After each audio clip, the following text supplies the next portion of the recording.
नमस्कार प्यारे विद्यार्थियों, आप सभी का मैं स्वागत करता हूं आप सभी की इस ऑनलाइन डिजिटल मंच लक्ष्य क्लासेस उदयपुर पर। प्यारे बच्चों, आज का सेशन बहुत ही जोरदार होने वाला है। बहुत डिमांड आ रही थी, कमेंट पे कमेंट आ रहा था, उतक वाला चैप्टर पढ़ा दो गुरुजी, उतक वाला चैप्टर पढ़ा दो। अब समस्या मेरे साथ ये आ गई कि उतक वाला चैप्टर इतना बड़ा है, 7-8 घंटे मिनिमम लगते हैं मेरे को इस चैप्टर को जब मैं पढ़ाता हूं तो, है ना। लेकिन अब बच्चे बोले गुरुजी 15 मिनट शो में लेके आओ, 15 मिनट में शो में लेके आओ। अब मेरे साथ प्रॉब्लम ये हो गई, मेरी टीम ने भी कहा गुरुजी 15 मिनट में कैसे कराएंगे 7-8 घंटे टॉपिक को। चलो भाई 7-8 घंटे के टॉपिक को 3 घंटे में तो कराया जा सकता है, लेकिन इसको कराए कैसे फिर 15 मिनट के अंदर। तो मैंने मेरी टीम को कहा कि मैं लिख करके दे देता हूं आपको, बस वो पीपीटी बना दो जो जो प्रश्न पेपर में मोस्ट रिपीटेटिव होते हैं, साथ ही साथ जो प्रीवियस ईयर में पूछे गए हैं, साथ ही साथ एनसीईआरटी और आरबीएससी के महत्वपूर्ण फैक्ट को लिख दो, ताकि बच्चे को बस लास्ट टाइम ये 15 मिनट का मतलब ये थोड़ी कि पूरा टॉपिक, इसका मतलब ये कि इंपॉर्टेंट बातें सारी कवर हो जाए जो प्रीवियस ईयर में पूछी गई है। तो हमने उसको देखते हुए एक शॉर्ट नोट्स बेस्ड और वन लाइनर फैक्ट के आधार पर 15 मिनट शो तैयार किया है। मैं बिल्कुल भी नहीं कहूंगा कि उतक चैप्टर ये खत्म हो चुका है, बस मैं इतना कहूंगा कि ये टॉपिक का रिवीजन का बेहतरीन तरीका है और प्रीवियस ईयर पेपर के सवाल आपको यहां से सारे सोल्व हो जाएंगे और आगामी में पेपर में जो सवाल आएंगे वो भी यहीं से आने की प्रबल संभावना है, क्योंकि एनसीईआरटी और आरबीएससी के आधार पर हमने ये उतक वाला चैप्टर आपके लिए तैयार किया है। तो आइएगा सभी विद्यार्थी, देखते हैं किस तरीके का नवाचार आप सभी के सामने है। प्यारे बच्चों, लेवल 2 साइंस वालों के लिए, साथ ही साथ अदर किसी एग्जाम के अंदर अगर उतक वाला चैप्टर आता है तो सभी एग्जाम के लिए ये उतक वाला चैप्टर बहुत महत्वपूर्ण है। याद रखना, इसमें आरबीएससी और एनसीईआरटी दोनों के फैक्ट हमने यहां पर डाले हैं और कोशिश की कि 15 मिनट के अंदर आपको एनसीईआरटी और आरबीएससी की मास्टर क्लास आप सभी को मैं कवर कराऊं। आइएगा, सबसे पहले हम जानते हैं पादप उतक, प्लांट टिश्यू। टिश्यू दो प्रकार के होते हैं प्यारे बच्चों, एक होता है पादप उतक, एक होता है जंतु उतक। पादप जो उतक होता है मतलब प्लांट के अंदर उतक। अब प्लांट के अंदर उतक की बात करें तो प्लांट के अंदर बच्चों दो प्रकार के उतक होते हैं, नोट कर लीजिएगा। पहला उतक होता है, ध्यान से समझना, पहला उतक होता है विभज्योतक उतक, विभज्योतक मेरिस्मेटिक टिश्यू, विभज्योतक उतक। और विभज्योतक उतक वे उतक होता है प्यारे बच्चे जिसके अंदर लगातार डिवीजन होता है, लगातार विभाजन होता रहता है, लेकिन जब जाकर के उसका विभाजन डिवीजन समाप्त हो जाता है तो उसे क्या कहा जाता है, स्थायी उतक कहा जाता है बच्चों, परमानेंट टिश्यू कहा जाता है। यह विभज्योतक उतक ही स्थायी उतक में कन्वर्ट हो जाता है। क्या मेरी बात आपको समझ में आ गई? जी हां साथियों, सबसे पहले हमने देखा विभज्योतक उतक मेरिस्मेटिक टिश्यू प्यारे बच्चों, और यह मेरिस्मेटिक टिश्यू भी 3 प्रकार का होता है। पहला होता है शीर्षस्थ विभज्योतक उतक, जो शीर्ष पर पाया जाता है, एपिकल, जो सबसे शीर्ष पर पाया जाता है, जो पादप की प्राथमिक वृद्धि करवाता है, लंबाई को बढ़वाता है। दूसरा होता है बच्चों इंटरकैलरीज, है ना, और एक होता है लेटरल, अर्थात बच्चों एक होता है पार्श्व विभज्योतक उतक। पार्श्व मतलब तने में पाया जाएगा और तने की मोटाई को वृद्धि करवाएगा। तो एक शीर्षस्थ होता है, एक पार्श्वीय होता है, एक होता है अंतर्वेशी मतलब जो नोड्स पे पाया जाता है, इस जगह पाया जाता है, नोड्स के अंदर पाया जाता है प्यारे बच्चों, इसको बोलते हैं इंटरकैलरी मेरिस्मेटिक टिश्यू। तो 3 प्रकार का हो गया। सबसे पहला है शीर्षस्थ, जिसका काम है लंबाई बढ़ाना, प्राइमरी ग्रोथ। दूसरा होता है पार्श्वीय, जिसका काम होता है मोटाई बढ़ाना, सेकेंडरी ग्रोथ। तीसरा होता है अंतर्वेशी, जो कि नोड्स की वृद्धि करता है। नोड्स मतलब यह बीज का भाग, इसको वृद्धि करेगा, उसे क्या बोलेंगे, अंतर्वेशी कहा जाता है। याद कर लेना प्यारे बच्चों, एनसीईआरटी स्पेशल पॉइंट, इन कोशिकाओं में रसधान या वैक्यूल्स अनुपस्थित होती है। इन कोशिकाओं के अंदर वैक्यूल्स नहीं पाई जाती, केंद्रक बड़ा होता है और कोशिका द्रव्य सघन होता है। साइटोप्लाज्म बहुत ज्यादा होता है, केंद्रक बड़ा होता है और वैक्यूल्स नहीं पाई जाती। नोट कर लेना, एनसीईआरटी स्पेशल है, याद रख लीजिएगा। साथ ही साथ एमसीक्यू हॉटस्पॉट क्या है बच्चों, सेकेंडरी ग्रोथ के लिए पार्श्वीय विभज्योतक उतक जिम्मेदार है। याद रखना, सेकेंडरी ग्रोथ के लिए बताओ कौन सा होता है आपका, पार्श्वीय विभज्योतक उतक यहां पर जिम्मेदार होता है। प्रश्न आएगा, छप गया पेपर में सवाल बच्चों, समझ में आ गया? यस। फिर बच्चों हमारे पास यही विभज्योतक उतक कन्वर्ट हो जाता है स्थायी उतक में। बोलो किसमें बताओ, सरल स्थायी उतक, रह जाएगा याद, सरल स्थायी उतक परमानेंट के अंदर। अब सरल स्थायी उतक जो होता है अपन बात करेंगे, तो ध्यान देना प्यारे बच्चों, वापस आता हूं। स्थायी उतक 2 प्रकार का होता है, एक होता है प्यारे बच्चे सरल, एक कौन सा, सरल, एक कौन सा गुरुजी? जटिल, कॉम्प्लेक्स। एक सरल और एक बोलो जटिल। सरल जो होता है, सरल, ये सरल 3 प्रकार का होता है। कौन कौन सा? Parenchyma, collenchyma, sclerenchyma. बोलो, पेरेनकाइमा, कोलेनकाइमा और स्क्लेरेनकाइमा। तो 3 प्रकार का होगा। पहले का नाम है पेरेनकाइमा। ये पेरेनकाइमा क्या करता है? भोजन का संचय करता है, भोजन को स्टोर करता है प्यारे बच्चों। और इसके अलावा जलीय पादप जो होते हैं उनमें एरेनकाइमा होता है। इसी का पार्ट है एरेन, मतलब एयर। एयर मतलब ये जलीय पादपों के अंदर पौधों को, पादपों को ऊपर रखता है, एयर में रखता है, ऊपर रखता है, जलीय पादपों में फ्लोटिंग करवाता है, एरेनकाइमा। और पत्तियों में होता है क्लोरेनकाइमा। क्लोरेन, क्लोरीन मतलब क्लोरोफिल। तो पत्तियों में क्लोरेनकाइमा मतलब क्लोरोफिल, और जलीय पादपों में एरेनकाइमा। और ये दोनों ही किसके पार्ट होते हैं? पेरेनकाइमा। याद रखेगा सभी विद्यार्थी, ये भोजन का संचय करता है। दूसरा है प्यारे बच्चे कोलेनकाइमा। ये कोनों पर पेक्टिन का जमाव होता है। बोलो क्या? कोलेनकाइमा में, कोलेनकाइमा में पेक्टिन, जिसको आप सभी को पता है पादपों की कोशिका भी थी, पेक्टिन की भी बनी होती है, सेल्यूलोज की बनी होती है। उसी प्रकार इसके कोनों के अंदर पेक्टिन का जमाव होता है और इसका काम होता है लचीलापन और सहारा देना। याद रखना सभी विद्यार्थी, लचीलापन और सहारा देने का काम कोलेनकाइमा का होता है। जबकि स्क्लेरेनकाइमा ये मृत होता है, ये पौधे को दृढ़ता प्रदान करता है, मृत होता है, क्योंकि इसके अंदर क्या होता है? लिग्निन। जहां जहां लिग्निन होगा वहां वहां मृत होगा। क्या होगा? मृत होगा। तो लिग्निन जो होता है प्यारे बच्चे, वहां पर क्या होगा? मृत अवस्था होती है। ये स्क्लेरेनकाइमा में लिग्निन पाया जाता है। जैसे नारियल का रेशा, नोट कर लेना, एनसीईआरटी में लिखा हुआ है, नारियल का रेशा जिसे हस्क कहा जाता है वो स्क्लेरेनकाइमा होता है, नोट कर लीजिएगा। तो सरल स्थायी ऊतक 3 प्रकार का है, पेरेनकाइमा, कोलेनकाइमा, स्क्लेरेनकाइमा। नोट कर लिया, याद हो गया होगा। दूसरा है बच्चों हमारे पास जटिल। बोलो कौन सा है गुरुजी? जटिल, जटिल, जटिल, जटिल, जटिल। और अब बच्चों अपन आगे देखते हैं, ध्यान सुना। अगला है बच्चों सुरक्षात्मक ऊतक। एक और ऊतक नया एनसीईआरटी 11th की क्लास में, सुरक्षात्मक आवरण, सुरक्षात्मक ऊतक। देखो सबसे ध्यान रखना, एपिडर्मिस। बोलो कौन सा? एपिडर्मिस। मरुस्थलीय पौधों में जल हानि रोकने के लिए क्यूटीन की परत होती है। बोलो क्या बोलोगे? मरुस्थलीय पौधों के अंदर बताओ क्या पाया जाता है? क्यूटीन। क्या पाया जाता है? क्यूटीन पाया जाता है। रक्षी कोशिकाएं, गार्ड सेल वृक्क के आकार की होती है। इतना बढ़िया कंटेंट आपको पूरे यूट्यूब पर मिल जाए तो आप बोल देना भाई साहब इतना जोरदार कंटेंट। याद रखना, मरुस्थलीय पौधों के अंदर क्यूटीन पाया जाता है जल की हानि को रोकने के लिए। और गार्ड सेल जो होती है, गार्ड सेल, सवाल आएगा गार्ड सेल कौन से आकार की होती है? किडनी के आकार की, किडनी के आकार की गार्ड सेल पाई जाती है, जो कि बीच में इस प्रकार होती है।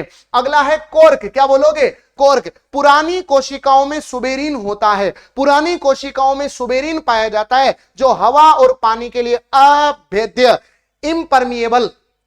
ये सवाल फर्स्ट ग्रेड के फर्स्ट पेपर में पूछा गया था, देख लेना आज भी जाकर के, अभी जाकर के देख लेना मेरे भाई। क्या प्रश्न था कि सुबेरिन जो होता है वो जल और पानी के लिए, जल और हवा के लिए अभेद्य बनाता है। कौन बताओ सुबेरिन बनाता है? याद कर लीजिएगा। तो एपिडर्मिस की बात कर रहे हैं यहां पर, एपिडर्मिस की बात कर रहे हैं बच्चों, एपिडर्मिस। तो इसमें मरुस्थलीय पौधों के लिए क्यूटीन पाया जाता है। सारी बातें आपको क्लियर होनी चाहिए। उसके बाद चलो गुरुजी, यहां तक की कहानी समझ में आई। पहला हो गया हमारा ऊतक, सरल स्थायी ऊतक। अब देखना बच्चों, सरल स्थायी ऊतक के बाद जो आपका, सरल के बाद जो आपका कॉम्प्लेक्स होता है, जटिल, उस जटिल के 2 भाग होते हैं, एक जाइलम, एक होता है फ्लोएम। दोबारा से देख लो, एक होता है जाइलम और एक होता है फ्लोएम। तो इस सरल के 3 पार्ट हो गए। अब जटिल के 2 पार्ट होंगे, जाइलम और फ्लोएम। जैसे जाइलम, जैसे जल, तो जो जल को ले जाता है, जल का सर्कुलेशन करता है, जल का सेवन करता है, उसे जाइलम कहते हैं। और जो फूड को लेकर के जाता है उसे फ्लोएम कहा जाता है। जो फूड का सेवन करता है, फ से फ्लोएम, फ से फूड, तो उसे कहा जाता है फ्लोएम। तो आइएगा, देखो कितना बढ़िया तरीके से टेबल फॉर्मेट के अंदर कम समय के अंदर बेहतरीन कंटेंट के लिए राहुल सर का नाम जाना जाता है। आइएगा, सीधी बात, नो बकवास प्यारे बच्चे, ध्यान से समझना। देखो सबसे पहले एक तरफ जाइलम, एक तरफ फ्लोएम, ठीक है। विशेषता देखो, सबसे पहले मुख्य काम क्या है? जाइलम का काम है जल को ले जाना, फ्लोएम का काम है भोजन को ले जाना। बात खत्म, सीधी बात, नो बकवास। सेवन की दिशा, जल जड़ों में डालोगे, जड़ों से नीचे से कहां जाएगा, ऊपर। तो याद रखना एक दिशीय नीचे से ऊपर, जबकि भोजन जो होगा वो नीचे से ऊपर और ऊपर से सभी पार्ट के अंदर बटेगा। मतलब कौन सा दिशीय, बाई डायरेक्शनल, द्विदिशीय होता है। तीसरा जीवित घटक, जीवित आपको मैं बता दूं बच्चों, यहां पर बहुत सारे पार्ट होते हैं जिसमें आपका जाइलम पेरेन्काइमा होता है, वाहिकाएं होती है, वाहिनिकाएं होती है, जाइलम रेसे होते हैं। लेकिन प्रश्न आता है इनमें से कौन सा पार्ट जीवित होता है, तो जाइलम पेरेन्काइमा जीवित होता है। बाकी तीनों जो बचे हुए हैं वो कैसे होते हैं, मृत होते हैं। जाइलम के 4 पार्ट होते हैं। उसी प्रकार यहां पर फ्लोएम के भी 4 पार्ट होते हैं बच्चों, फ्लोएम के भी 4 पार्ट होते हैं, जिनमें से 3 जीवित होते हैं। उल्टा होता है, उल्टा, यहां 1 जीवित 3 मृत, यहां 3 जीवित 1 मृत होता है। और वो मृत कौन सा है, तो उसका नाम है फ्लोएम फाइबर। फ्लोएम फाइबर मतलब फ्लोएम पेरेन्काइमा, जिसे बोलते हैं फ्लोएम मृदुतक। और इसके अलावा याद रखेंगे सभी विद्यार्थी, फ्लोएम के अंदर चालनी नलिका, सहकोशिका और यहां पर तीनों जो बताए मैंने वो होते हैं जीवित। इसके अलावा जो एक बच गया वो कैसा होता है, मृत होता है। याद रख लीजिएगा, इसको वेरी वेरी इंपॉर्टेंट लगा देना। क्या गुरुजी, एक और इसके 3 पार्ट कौन कौन से बच गए, चारों यहां तो समझ में आ गए। यहां पर देखना बच्चों कौन कौन सा, एक होता है फ्लोएम पेरेन्काइमा, है ना, फ्लोएम पेरेन्काइमा, ठीक है, फ्लोएम पेरेन्काइमा, ठीक है। एक होती है चालनी नलिका, कौन सी नलिका गुरुजी, चालनी नलिका। और एक होती है बच्चों चालनी नलिका के साथ कंपेनियन सेल, सहकोशिका प्यारे बच्चों, सहकोशिका। और एक होता है फ्लोएम रेसे। ये फ्लोएम रेसे मृत होते हैं, बाकी ये तीनों ही बताओ कैसी होती है, जीवित होती है। याद रखना, चालनी नलिका एकमात्र ऐसी कोशिका है, पादप कोशिका, जिसमें केंद्रक नहीं होता। आरबीसी हमारे अंदर होती है जिसमें केंद्रक नहीं होता, लेकिन चालनी नलिका पादपों में ऐसी कोशिका है जिसमें कोई केंद्रक नहीं होता। बताओ बात समझ में आई क्या? इसे बोलते हैं श्रवण मंडल बच्चों। इससे बढ़िया कंटेंट नहीं मिल सकता। इतना बेहतरीन आपको मैंने सीधा सीधा याद करा दिया, जो जो फैक्ट पेपर में पूछे जाते हैं। अगर लाइक कर लीजिएगा अगर आपको समझ में आ रहा है तो। अगला बच्चों हम बात करेंगे जंतु उतक। पादप उतक कंप्लीट, अब हो गया जंतु उतक। अब जंतु उतक को कैसे याद रखना है, तो आइएगा। जंतु उतक में बच्चों बहुत सारे पार्ट तो हम ऑलरेडी पढ़ चुके होते हैं, जैसे तंत्रिका तंत्र, जैसे तंत्रिका उतक, नर्वस सिस्टम तो ऑलरेडी नर्वस सिस्टम के अंदर हम पढ़ते हैं। हड्डियां ऑलरेडी कंकाल तंत्र में पढ़ते हैं, बोलो यस और नो। मस्कुलर सिस्टम ये पेशीय तंत्र में पढ़ते हैं। तो ये तो ऑलरेडी हम पढ़े हुए हैं, फिर भी हम इनके फैक्ट याद करते हैं। डायरेक्ट आपको याद रखने हैं। देखो कौन कौन सा। पहला आता है एपिथेलियम टिश्यू। सीधे सीधे सवाल, सीधी बात, नो बकवास भाई साहब, सीधे सीधे पेपर में सवाल आएंगे एग्जाम्पल्स के। तो आइएगा, क्या बात है भाई, क्या बात है, बहुत बढ़िया, गजब बच्चों गजब, शानदार, मजा आ रहा होगा आप सभी को। आइएगा देखो, एपिथेलियम त्वचा के ऊपर पाया जाता है एपिथेलियम, और इसे बोलते हैं सुरक्षा की प्रथम पंक्ति, first row of safety, epithelium. अब बच्चों इस एपिथेलियम के अंदर 4 पार्ट होते हैं, नोट कर लेना पेपर में। शल्की, जिनका आकार शल्क के आकार का होता है, शल्की, इसमें होते हैं फेफड़े और ब्लड वेसल्स आती है। स्तंभाकार, जो स्तंभ के आकार की होती है, स्तंभ के आकार की होती है, वो होती है आपकी आंत, जिसका काम होता है अवशोषण। पक्षमापी, जिसमें सिलिकाएं पाई जाती है, सिलेटेड होती है, सिलिकाएं पाई जाती है, वो होती है श्वास नली। और घनाकार, इसमें आएगी वृक्क नलिका, जिसे नेफ्रॉन कहा जाता है। लगा लो भाई साहब, इंपॉर्टेंट पेपर में पूछी जाएगी, सीधा सीधा आएगा। सल्की उपकला उतक के अंदर कौन से एग्जाम्पल होते हैं, नोट कर लेना, स्क्रीनशॉट ले लेना। उसके बाद अस्थियों में कैल्शियम और फॉस्फेट होता है बच्चों। लिगामेंट, अरे भाई साहब, ईंट से ईंट जुड़ती है, ईंट से ईंट जुड़ती है सीमेंट से, ईंट से ईंट जुड़ती है सीमेंट से, और बोन से बोन जुड़ता है लिगामेंट से। ईंट ईंट सीमेंट, बोन बोन लिगामेंट। और बोन जो है आजकल बेवफा हो गई और मसल्स के साथ जुड़ने लग गई, मांसपेशी के साथ जुड़ने लग गई, और उसके लिए काम याद रखना, बेवफा हो गई रवीना टेंडन, मतलब टेंडन याद करना। तो मसल्स से बोन जुड़ती है टेंडन से, और बोन से बोन जुड़ता है लिगामेंट से। और कार्टिलेज तुम जानते ही हो, ये सभी कनेक्ट करने वाले होते हैं। और इसी में एक आता है ब्लड, जो कि कनेक्टिव टिश्यू का कार्य करता है। प्यारे बच्चे याद रखिएगा, जैसे मैंने आपको बताया तरल संयोजी ऊतक, ये एकमात्र तरल संयोजी ऊतक है जिसका नाम है रक्त। ब्लड वाला पूरा टॉपिक आपको पढ़ लेना है। 15 मिनट शो बना रखा है, देख जाना मेरे भाई पेपर में जाने से पहले। एडिपोज ऊतक यह एक वसा का संचय करता है बच्चों, इंसुलेशन का काम करता है, वसा का संचय करता है। लड़कियों में वसा की मात्रा ज्यादा होती है, मोटे लोगों में वसा की मात्रा ज्यादा होती है। प्यारे बच्चों वसा का काम होता है, वसा का संचय कौन करता है? एडिपोज ऊतक करता है। बोलो कौन करता है? एडिपोज ऊतक। अगला है बच्चों यहां पर न्यूरॉन। न्यूरॉन मतलब होता है तंत्रिका ऊतक। बोलो कौन सा ऊतक? तंत्रिका ऊतक। पूरा तंत्रिका तंत्र मैंने आपको अच्छे से पढ़ाया है। तंत्रिका तंत्र में धागे नुमा संरचनाओं को क्या बोलते हैं? डेंड्राइट्स कहा जाता है। और तंत्रिका तंत्र की क्रियात्मक इकाई न्यूरॉन, जैसा कि आप यहां पर देख रहे हैं। इस न्यूरॉन के अंदर बीच वाले पार्ट को साइटोन कहा जाता है। क्या कहा जाता है? साइटोन कहा जाता है। लंबा भाग एक्सोन कहलाता है। और ये आपके यहां पर दूसरी तंत्रिका कोशिका जुड़ती है और इस पार्ट को कहा जाता है सिनेप्स। क्या कहा जाता है प्यारे बच्चों? सिनेप्स। जो तंत्रिका कोशिका एक से दूसरा पार्ट जुड़ता है उसको सिनेप्स कहा जाता है। और इन धागे नुमा संरचनाओं को डेंड्राइन कहा जाता है। और यह शरीर की सबसे लंबी कोशिका होती है जिसका नाम होता है तंत्रिका कोशिका। प्यारे बच्चों याद रख लीजिएगा। पेशियों वाला टॉपिक मैंने अच्छे से आपको पढ़ाया है। रेखित पेशियां बच्चों ऐच्छिक होती है। मेरा हाथ ऊपर, मेरा हाथ नीचे, ऐच्छिक पेशियों में रेखाएं पाई जाती है, इसलिए ऐच्छिक पेशियां रेखित होती है और जिसमें बहुत सारे केंद्रक होते हैं। बहुकेंद्रीय सवाल आएगा सीधा। रेखित पेशियां होती है ऐच्छिक और बहुकेंद्रीय। उसके बाद फिर देखना बच्चों अरेखित पेशियां प्यारे बच्चों जो अनैच्छिक होती है, जिन पर हमारी इच्छा नहीं चलती। जैसे हमारा आमाशय हो गया, स्टमक हो गया, इस पर हमारी इच्छा नहीं चलती। साथ ही साथ वो एक केंद्रिक की होती है बच्चों। तो याद ना, अ से अरेखित, अ से अनैच्छिक, और एक ही केंद्रक इसमें होता है। और हृदय पेशियां तो आप सभी को पता है बच्चों, इसमें तो कोई हमारी इच्छा चलती भी नहीं है, तो ये अनैच्छिक होती है बच्चों। हृदय पेशियां भी कैसी होती है?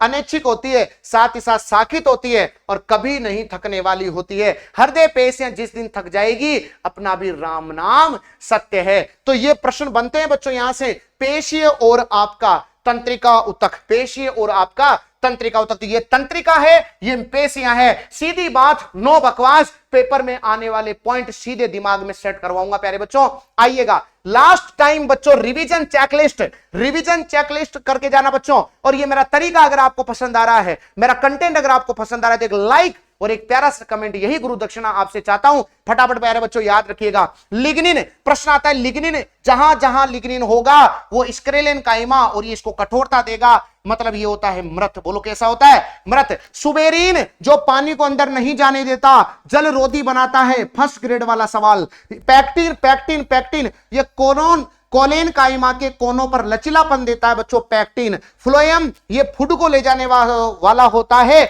और एकमात्र इसका मृत घटक होता है फ्लोएम फाइबर। साथी कोशिका, कंपेनियन सेल, ये चालनी नलिका, क्योंकि आपको पता है चालनी नलिका में तो केंद्रक नहीं होता। अब चालनी नलिका बोले यार मेरा तो केंद्रक नहीं है, मैं कैसे अपने काम को चलाऊं? तो साथी कोशिका बोलती है अरे टेंशन ना ले, अभी हम जिंदा हैं। तो चालनी नलिका को नियंत्रित करने वाली कौन होती है? साथी कोशिका, सह कोशिका, कंपेनियन सेल होती है। और हृदय पेशी जीवन भर बिना थके कार्य करती है। ये 3 प्रकार की होती है पेशियां।